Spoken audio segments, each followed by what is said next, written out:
la démocratie et les progrès sociaux, notre parti du peuple, parti de la majorité.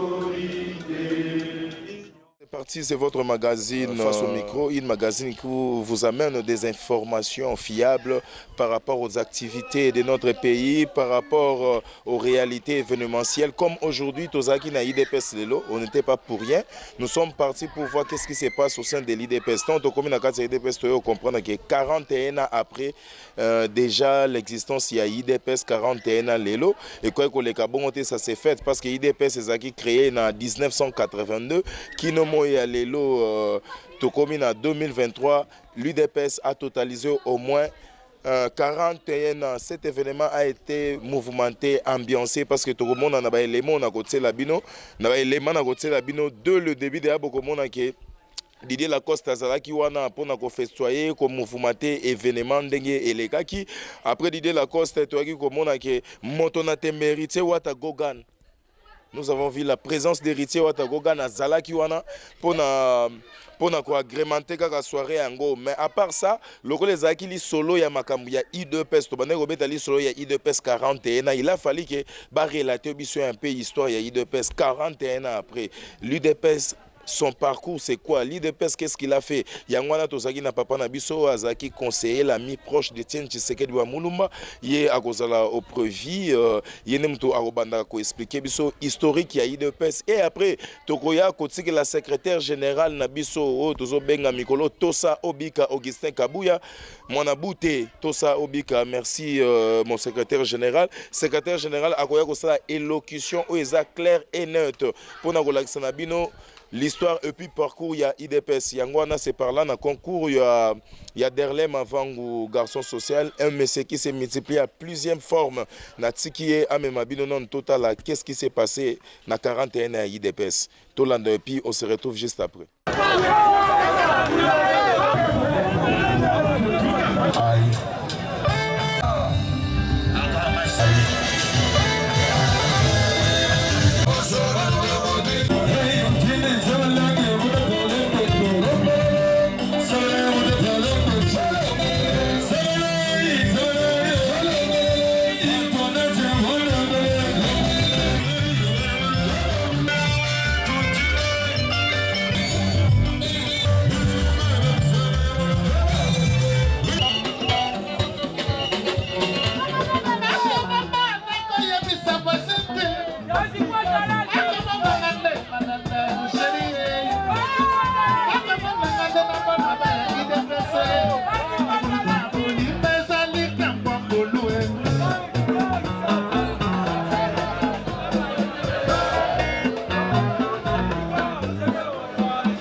Chingoma.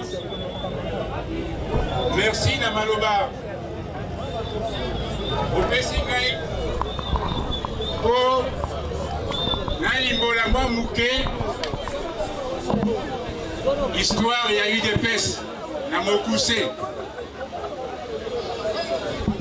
Lelo ezali mokolo ya esengo mingi penza. Toye awa kopangusa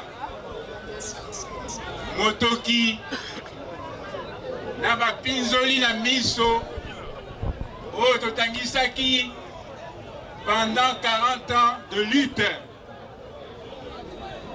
Histoire ya UDPS ebanda ndenge nini. Liboso penza avant tokoma la création ya UDPS na mboka Congo ozalaki kobengama Zaïre, République du Zaïre. Situation politique ezalaki te, tozalaki kaka na parti politique moko oyo ebandaki kobengama parti État MPR. Na eleko wana mokonzi ya mboka Maréchal Mobutu Sese Seko Kuku Ngbendu wa Zabanga azalaki koloba de son vivant, de mon vivant, il n'y aura qu'un seul parti politique. J'espère que partout dans le monde entier, les autres fêtés l'anniversaire de l'UDPS, au Boland des alliés historiques de l'UDPS, au Ezopé-Samana, conseiller parti, donc ce discours est parti à l'époque, mais l'histoire est sans être au Kénan, au Boland, on en parlera à suivre.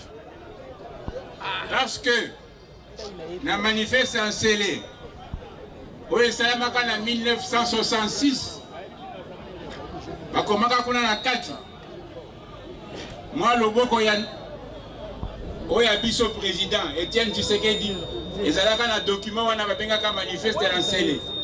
Na kati ya document wana balobaka pona politique etambola malamu na mboka na biso. Esengeli tozala na ngomba politique mibale. Ingomba ya liboso bakeli ezalaki MPR. Atangoli muke, elengi ya pouvoir eye, Monsieur Mobutu alobi, parti ya mibale ekobotama te. Likambo wana ememaka mboka na biso na mabitumba oyo boyokaki boyebi yango te ya 1977, ba guerre ya Shaba. Nazo kende mangu pona pesa bino contexte na tango bitumba wana esili ba pays ami ba conseiller Mobutu a libéralisé l'espace politique. Ba yeko sala élection ba poni ba députés nationaux ba kobenga commissaire du peuple. Bongo équipe wana ba commissaire du peuple. Basalaki innovation moko makasi ezalaki ba interpellation ya ba membre ya gouvernement na ba DG ya ba entreprise.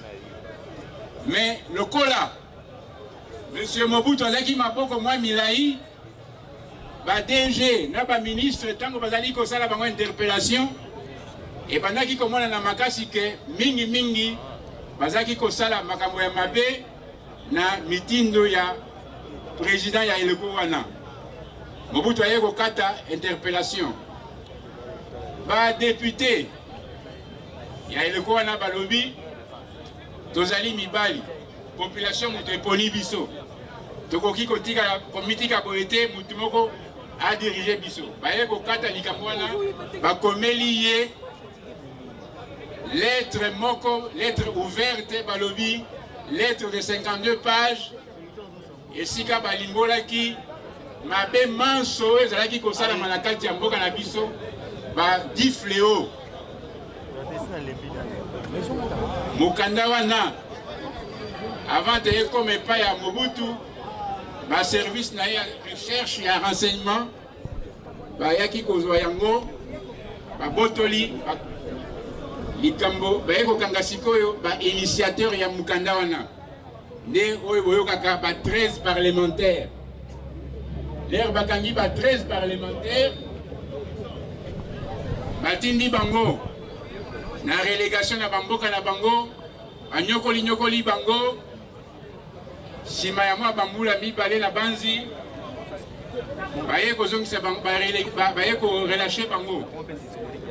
Tango babimi na boloko wana ya relégation.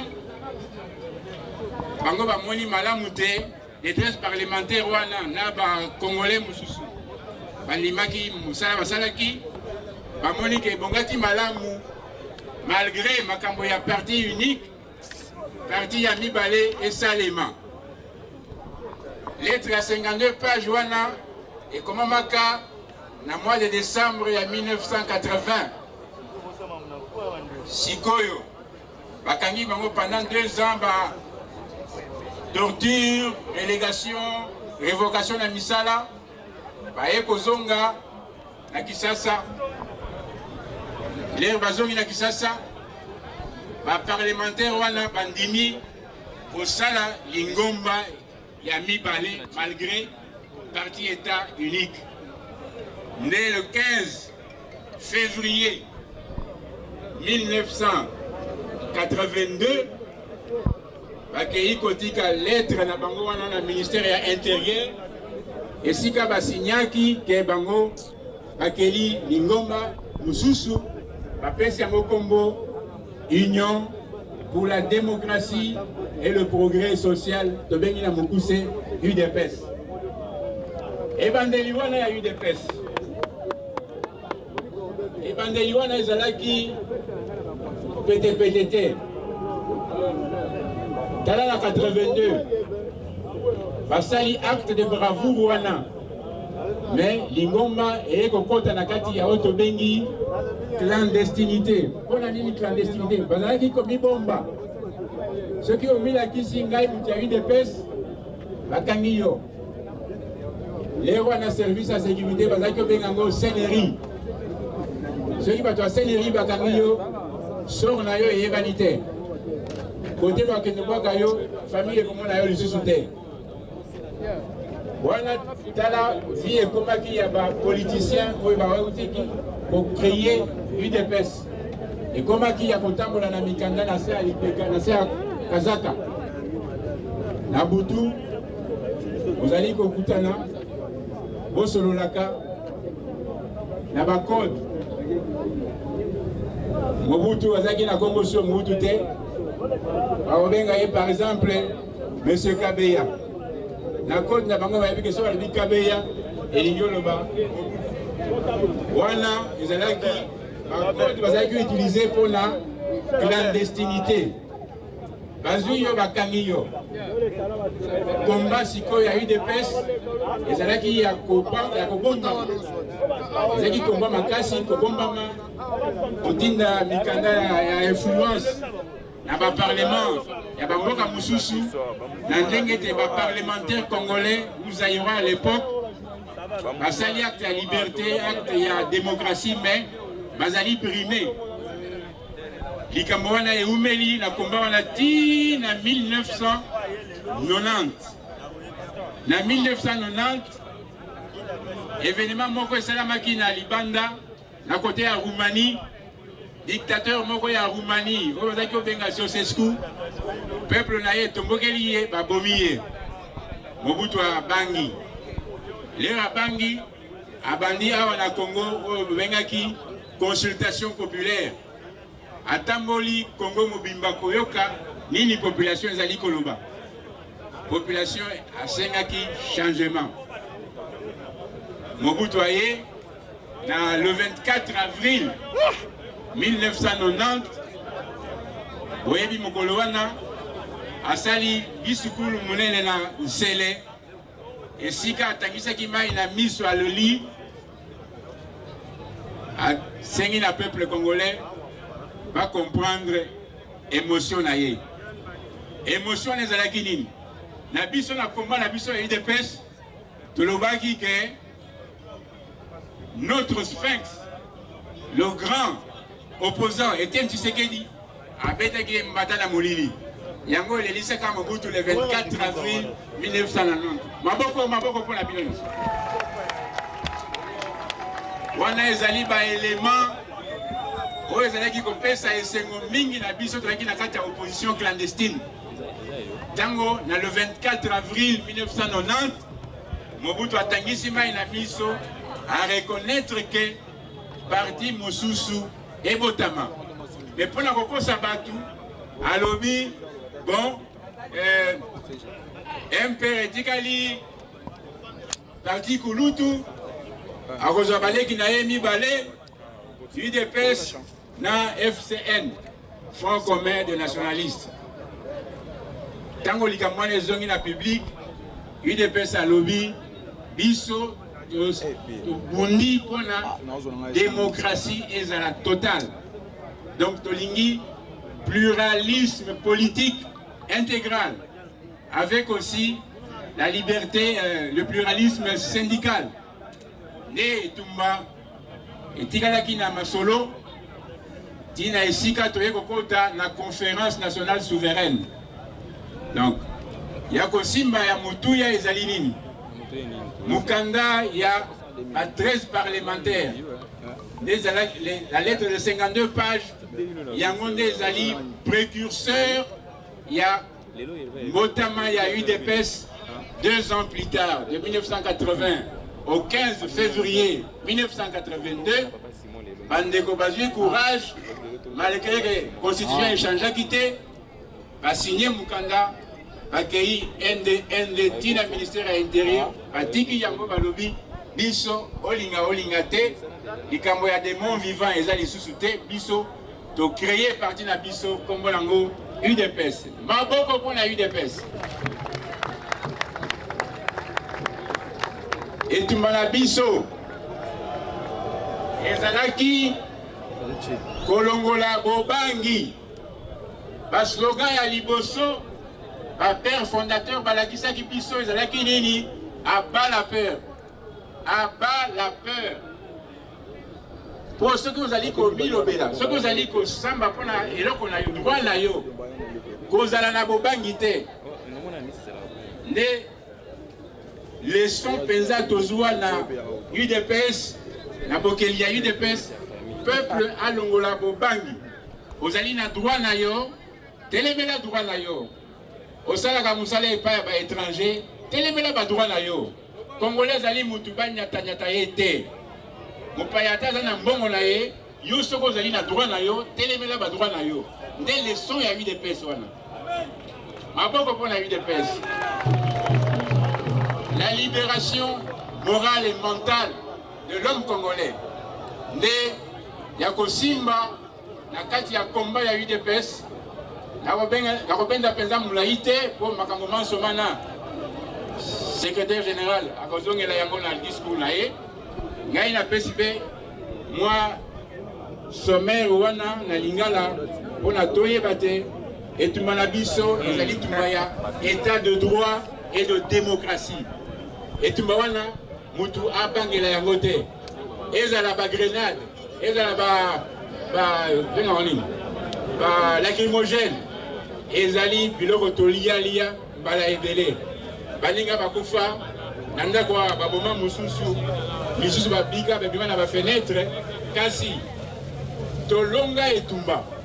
Esengo na ngai neti na telemi awa ezalaka so nazali kotambola na nzela ata na makolo nakotambola avec fierté nayebi ke na longola na bakola dictature sans utiliser les armes à feu kaka na courage pe na lutte politique. UDPS viva! Honorables députés et sénateurs, Excellences, Mesdames et Messieurs les ministres, distingués invités en vos titres et qualités respectifs, Mesdames et Messieurs, combattantes et combattants, ce jour est un grand jour dans le calendrier de l'Union pour la démocratie et le progrès social, UDPS Tshisekedi Ansik. Jour mémorable, car le 15 février de chaque année, l'UDPS se souvient de sa création. L'histoire de l'UDPS est précédée par la mémorable lettre ouverte de 52 pages, destinée au maréchal Mobutu en décembre 1980. les 13 parlementaires signataires de la dite lettre connurent des tribulations sur tribulations, arrestations, révocations, relégations dans les villages d'origine, torture physique et morale. Et c'est dans cette ambiance de tourments de toutes sortes que malgré la répression, les plis obstinés des 13 parlementaires, avec l'appui de quelques compatriotes convertis à leur cause, décidèrent d'aller de l'avant en procédant à la création d'un autre parti politique autre que les mouvements populaires de la Révolution, un père parti-État.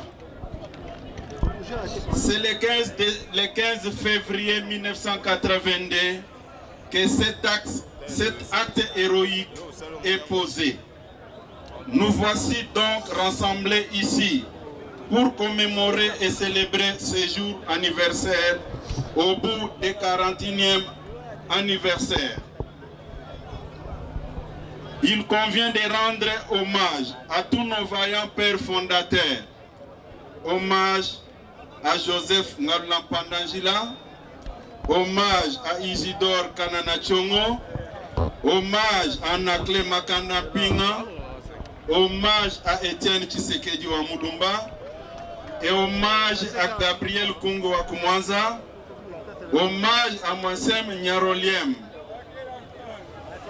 hommage à Gabriel Biringanine Mugaruka, hommage à Symphorien Bombolona, hommage à Ngoy Mukendi, hommage à Jean Oken, hommage à Paul Kapita Chaban, hommage à Lusangangele et hommage à Portrait Lumbu Maloba.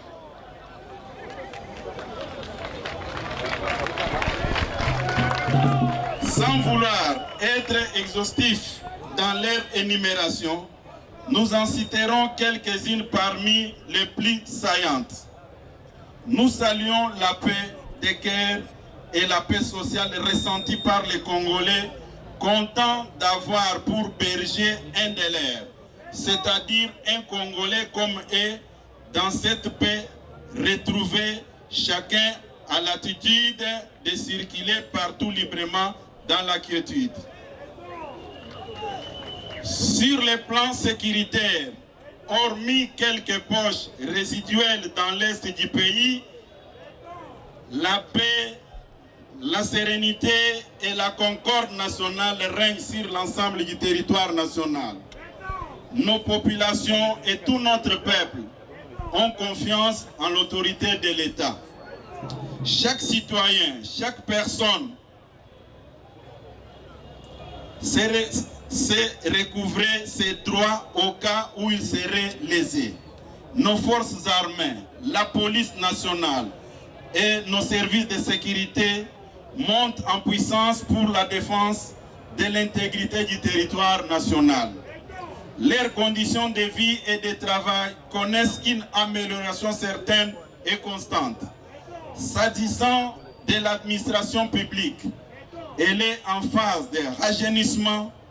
Une mise à la retraite graduelle des fonctionnaires est couplée avec le recrutement des jeunes agents.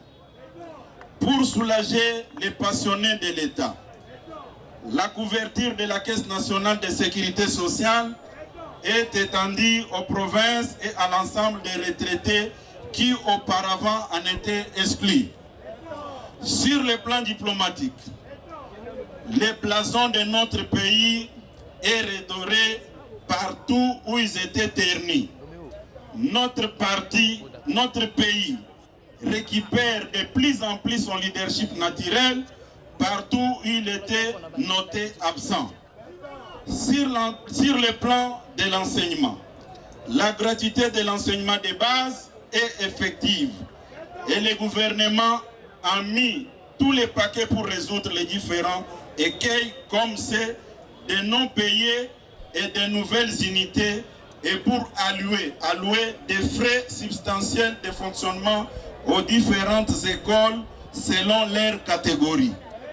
Sur le plan de santé, de nouveaux hôpitaux et centres de santé sont construits ou réhabilités. La couverture santé universelle est mise en œuvre. Les frais de maternité sont pris en charge progressivement selon leurs zones de santé.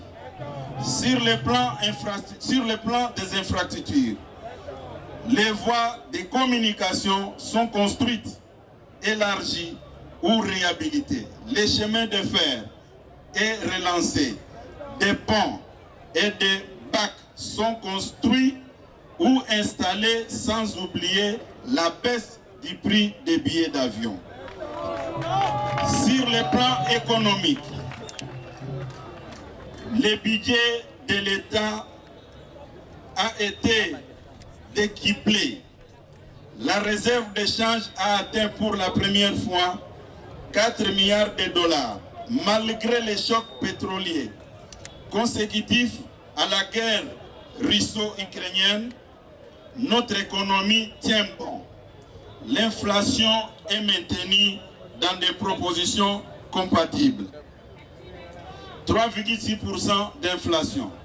L'État a pris en charge une bonne partie du prix du carburant.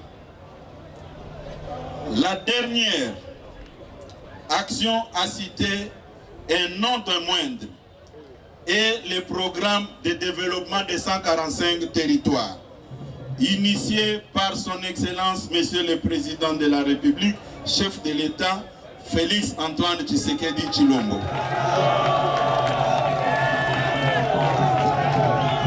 En vue de réduire les inégalités entre les provinces et de rétablir l'autorité de l'État partout dans l'arrière-pays, le gouvernement a entrepris de construire des écoles, des centres de santé, des bâtiments administratifs et habitations des fonctionnaires territoriaux, des routes, des dessertes agricoles, etc., etc. Honorables députés et sénateurs, Excellences, Mesdames et Messieurs les ministres, distingués invités en vos titres et qualités respectifs, Mesdames et Messieurs, combattantes et combattants, nous, UDPS, nous proclamons notre adhésion indéfectible et notre soutien aux actions du chef de l'État et du gouvernement.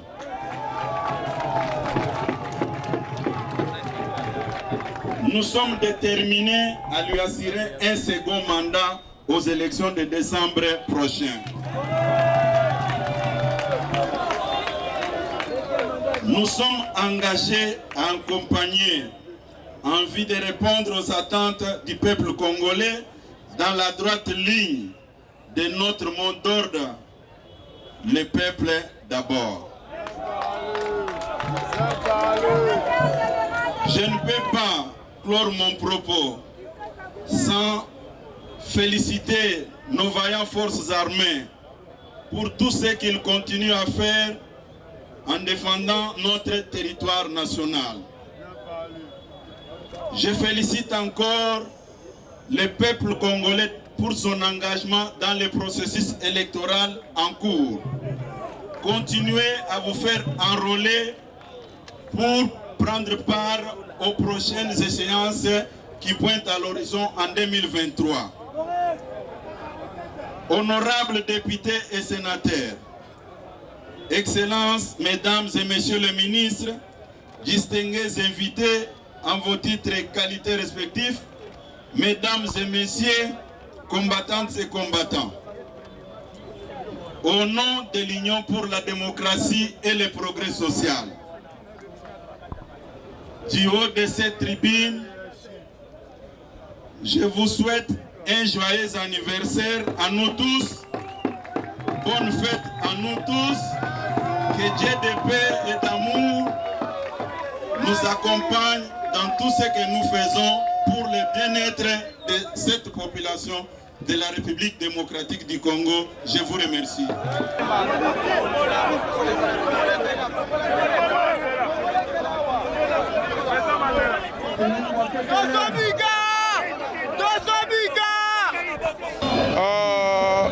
Nous avons un sentiment makasi Mais sauf que sentiment na biso ezali sentiment moko diversifié ne balobaka na lopoto. C'est-à-dire esika nous sommes contents parce que parti na biso et comme il est là na 41 ans. Il faut le dire comme ça.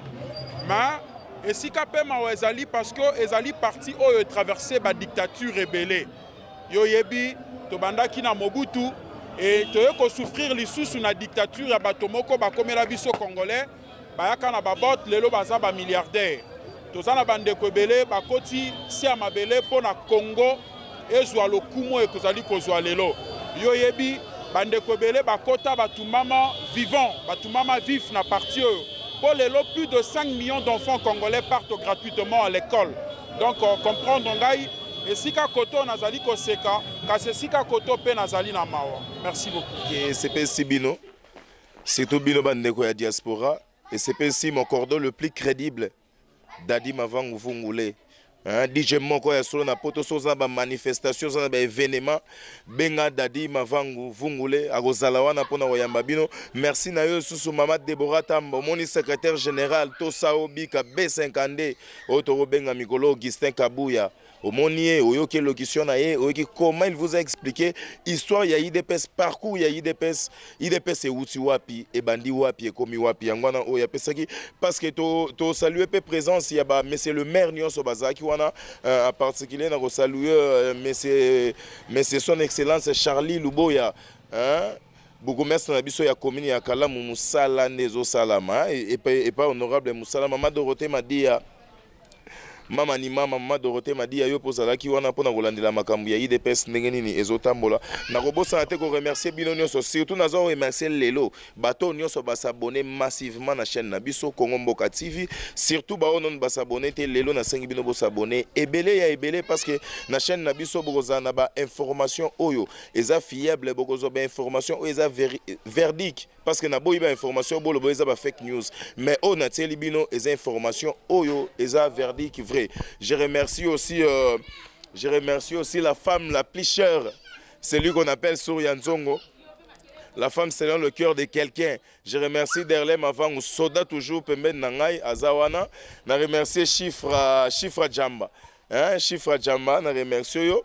Na remercie bandeko ebele nyonso balandi biso Dorothée Mayunga na Suisse.